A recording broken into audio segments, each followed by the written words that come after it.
قوموں کی زندگیوں میں کہ جب اس طرح کی مصیبت آتی ہے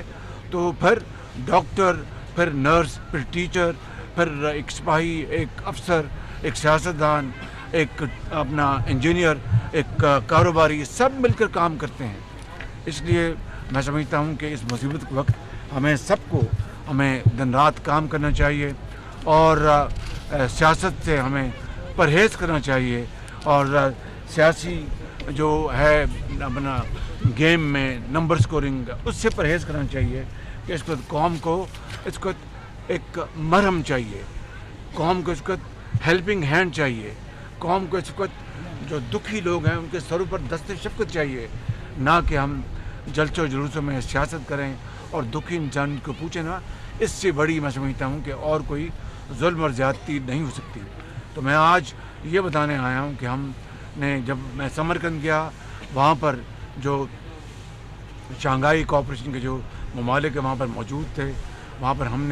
میں نے جناب وزیر خارجہ بلاول بھٹو صاحب نے، ہم سب نے مل کر پاکستان کے جو اندر اس وقت جو سیلاب کی صورتحال ہے اس کے اوپر بھرپور ہم نے بات کی، ان سے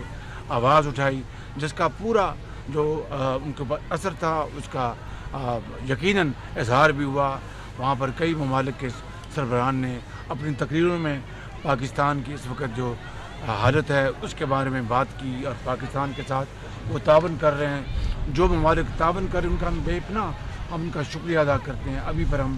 اقوام متحدہ گئے تھے، اقوام متحدہ میں ہم نے تمام وہاں پر جو جتنے بھی کافرین کو ہم مل سکتے تھے ملے، میں اور وزیر خارجہ اور دوسرے ہمارے جو ساتھی ہیں، اور پھر ہم نے ہر فورم پر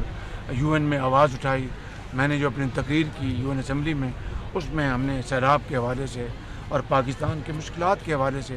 بھرپور آواز اٹھائی، اور مجھے یقین ہے کہ اس وقت جو دنیا جو ہے وہ پاکستان کے مسائل سے آگاہ ہے۔ نہ صرف آگاہی، ہم ان کا شکریہ ادا کرتے ہیں جنہوں نے پاکستان کی مدد کی اور مدد کر رہے ہیں، لیکن ان کو اب اور آگے بڑھنا چاہیے۔ یہ مسئلہ، یہ مشکل، یہ بڑا چیلنج ہم اکیلے اس کو ہینڈل نہیں کر سکتے۔